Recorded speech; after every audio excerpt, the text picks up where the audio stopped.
Belajar agama itu setelah kita tahu bukan untuk mencari-cari kesalahan orang lain, tapi belajar agama itu setelah kita tahu untuk mencari-cari salah di dalam diri. Itulah bijak dalam beragama. Sampai-sampai di dalam Quran kita disebut kuntum khaira ummah. Kuntum khaira ummatin ukhrijat linnas ta'muruna bil ma'ruf wa tanhauna 'anil munkar. Kalian ini sebaik-baik umat. Kita disebut dengan sebaik-baik umat. Ayo biasakan diri kalau mendengarkan Quran jauh lebih dahsyat daripada mendengarkan lagu.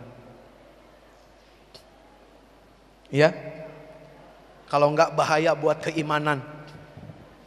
Susah, enggak bisa dengerin lagu, susah bro. Ini dunia bro. Yoi. Di rumah kita matiin, anak kita butuh musik, otaknya untuk dirangsang menjadi cerdas. Kalau nggak salah begitu ya dokter ya. Untuk dirangsang menjadi cerdas, tinggal tergantung musiknya yang mana. Orang-orang barat bilang, kalau kepengen bayi di dalam kandungan menjadi bayi yang cerdas, dengerin musik klasik, Beethoven, Mozart dan segala macam. Islam lebih hebat, dengerin Quran. Dengerin Quran. Quran jauh lebih klasik. Iya, benar nggak? Beethoven kapan coba tahun berapa? Quran lebih klasik, dahsyat sumbernya. Serius, ada yang hamil nggak? Ada yang hamil? Hah? Belum? Ibu ada anaknya hamil? Maksudnya ada yang hamil nggak kakaknya gitu loh? Kasih tahu, hamil? Ya Allah, sama siapa?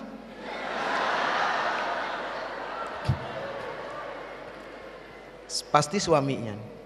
Ini gara-gara suka bercanda nih. Awas, jangan suka bercanda, apalagi sama yang belum jadi suami. Hati-hati. Quran kasih tahu hati-hati. Ingat, di dalam diri kita ada akal dan nafsu. Quran lagi yang ngasih tahu. Nafsu itu pandai memutarbalikkan fakta.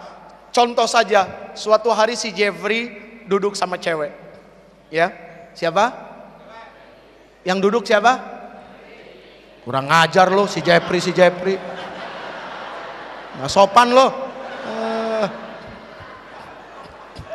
Tuh ya, bro, penyakit orang yang sudah digelari itu seperti itu. Bergelar presiden, whatever deh, apapun itu, ustadz segala macam. Sekali waktu dipanggil nggak pakai gelarnya. Jeffrey.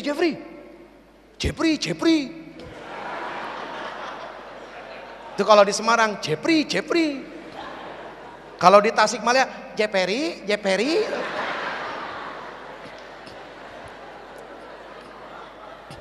Beda ya. Begitu dipanggil Jeffrey. Bukan Ustadz Jeffrey, enggak. Jeffrey. Si Jeffrey sakit hati. Berarti si Jeffrey sedang mengalami gangguan jiwa. Seseorang tidak akan jatuh hina meskipun tidak dipanggil dengan gelar dan jabatannya. Seseorang itu akan hina ketika ucapan dan perbuatan tidak sama. Itu sama kayak orang pergi haji, niatnya karena apa? Kalau Quran bilang, kalau orang pergi haji niatnya karena apa? Inna salati wa nusuki wa mahyaya wa mamati lillahi rabbil alamin. Sesungguhnya salatku, salat ibadahku, hidupku dan matiku semua hanya untuk Allah. Monggo Pak, silakan. Ya, insyaallah, silakan. Biasanya kalau begitu ada tugas, ya kita saling meringankan. Jangan repot-repot bro. Kenapa baru sekarang lu kasih? Dari tadi harusnya. Oh ya, nggak bersyukur. Meskipun terlambat, tapi ada. Kan gitu. Ya, bersyukur. Woi, bro, bro, nggak ada yang pakai buah bro.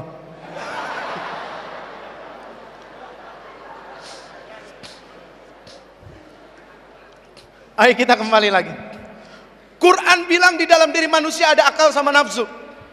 Ini seru nih kalau ngomongin Quran paling dahsyat nih. Supaya kita semangat terus untuk baca Quran, lalu punya gairah yang hebat dan dahsyat untuk selalu mau dengerin Quran. Jangan sampai ini tidak seimbang, dengerin lagu dahsyat. Quran kasih tahu di dalam diri manusia ada akal dan nafsu. Di mana akal pandai memutar balikan fakta. Si Jeffrey duduk sama perempuan. Akal bilang, Jeffrey, hati-hati. Akal, karena akal itu punya sifat selalu berpikir. Makanya lahirnya ilmu. Jadi akal sama pikiran kalau dikawinin lahirnya ilmu. Tapi kalau akal saja, pikiran saja, nanti akal-akalan. Banyak orang berakal tapi yang ngakalin lebih banyak lagi. Ya, banyak orang pinter tapi yang minterin orang lebih banyak lagi. Karena akal sama pikirannya terpisah, nggak lahir ilmu, ilmu yang memunculkan akhlak itu tadi. Terus nafsu bilang apa? Ya Allah, hari gini munafik kalel. Sebelah bro, hajar, sikat.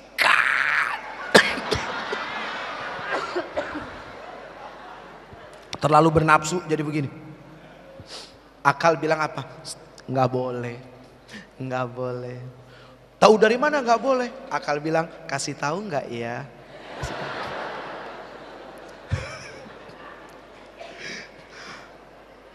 Akal bilang tanya ilmu. Kata ilmu, kalau laki-laki dengan perempuan sedang duduk berdua, maka yang ketiga setan. Cuma masalahnya zaman sekarang, kadang-kadang setan gak ikut terlibat, tapi setan sering disalahin. Ayo, siapa yang sering nyalahin setan? Sabar ya, ini mah yatim belakangan nanti ya, yatim belakangan ya. Ini kita lagi seru nih ngomong gini nih, asik. Setan jarang terlibat, tapi setan sering disalahin. Si Jeffrey duduk berdua, setan belum datang, disikat abis-abisan. Begitu setan datang, ya Je, payah lo ngeduluin gua jadi nggak ada kerjaan nih, nganggur akhirnya. Setan belum datang udah kesetanan, coba. Hati-hati, ya Neng ya, Nok, ya, hati-hati. Kadang-kadang pakai jilbab suka nggak jaminan, nggak pegangan, tahu. Pegang ke jilbab, kelihatan belum nikah, orang masih mahasiswa, masih pegang. Di motor berdua.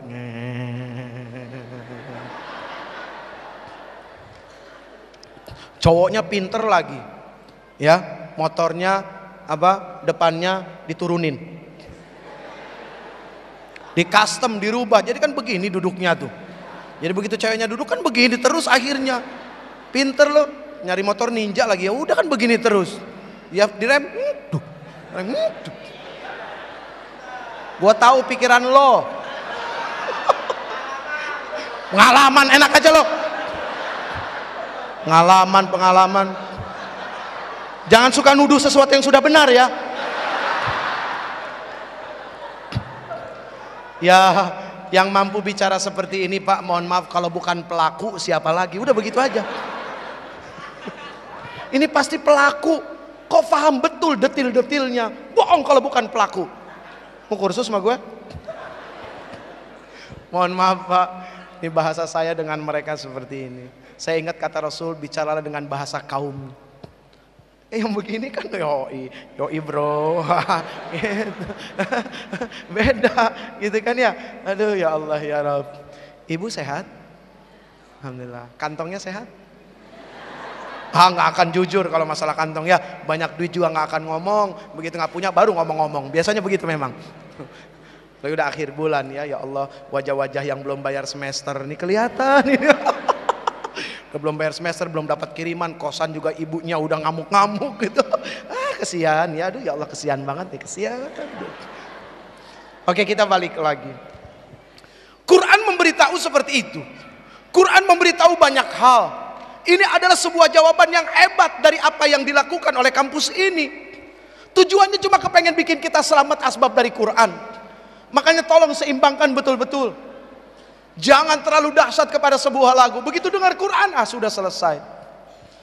Apalagi kalau lagu-lagu yang bersentuhan dengan masalah ya. Benar nggak? Benar nggak? Begitu kita lewat tiba-tiba dengar, aku terjatuh dan tak bisa bangkit lagi. Aku tersesat.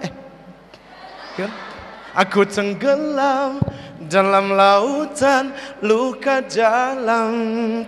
Aku tersesat dan tak tahu arah jalan pulang.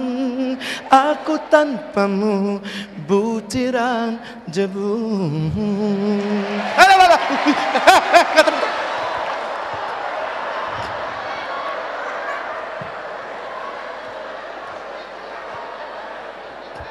Nggak pakai tepuk tangan. Jangan, please. Begitu dengar lagu ini, ya Allah gile gue banget. Ya gue banget. Gue banget. Ada lagi bilang, gila lagunya kita banget ya. Kita, lo aja kali keluarga lo. Gitu. Aduh astagfirullahaladzim.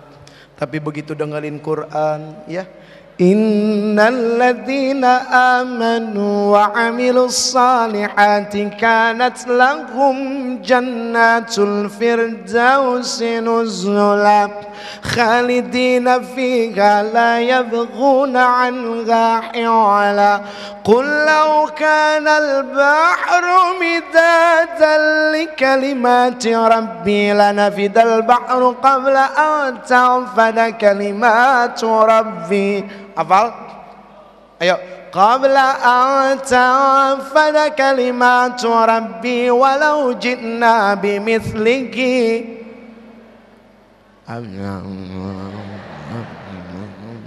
Tadi enak tuh. Butiran debu. Kompak tadi tuh. Kayak gitu tuh maksudnya. Ya? Ya, oke ya. Halo. Ya udah suratnya diganti ya. Suratnya diganti. Qul huwallahu ahad. Ayo. Allahus samad. Lam yalid wa lam yulad wa lam yakul lahu kufuwan. Dari umur berapa amalnya? Apalnya dari umur berapa? Mulai mencoba menghafal surat. Meskipun tidak harus bisa khatam hafidh gitu ya 30 juz, tapi minimal ada surat-surat penting yang kita bisa hafal, karena itu akan merangsang ini sangat luar biasa. Saya nggak ngerti bagaimana menurut kedokteran, tapi yang pasti ketika orang mencoba menghafal ayat-ayat Quran, ini rangsangannya hebat. Bukan cuma di sini, tapi ada connecting antara di sini dengan di sini yang akan nyambung. Ini yang kita butuhkan. Ini dibutuhin banget. Sangat dibutuhkan. Makanya kenapa Rasul Sallallahu Alaihi Wasallam, padahal Quran turun kepada beliau, tapi beliau masih senang mendengarkan bacaannya dari orang lain. Tuh. Ya, ibu, maaf ibu. Nanti begitu ibu sakaratul maut,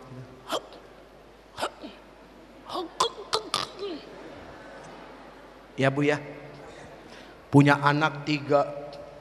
Yang satu pinter nyanyi, yang satu pinter baca puisi, yang satu rajin baca Quran. Saya nggak bilang pinter baca Quran, tapi rajin baca Quran. Begitu meninggal sakaratul maut, kira-kira butuh anak yang mana? Yang nomor 3. Padahal sepanjang hidup anak yang nomor pertama yang paling diperhatikan. Kenapa? Potensi terkenal dan masuk TV ada besar, 90%. Bisa nyanyi, bisa acting, wah, the most popular. Ditunggu, senang orang tua. Sampai nggak sekolah pun nggak apa-apa, bolos boleh, nggak apa-apa, silakan. Begitu ibunya, bapaknya, kan nggak mungkin anak yang pertama. Bapak, ibu, mari kumpul sebentar. Saya akan menyanyikan lagu yang terakhir untuk bapak. Saya kan nggak mungkin. Loh, mungkin nggak? Nggak mungkin.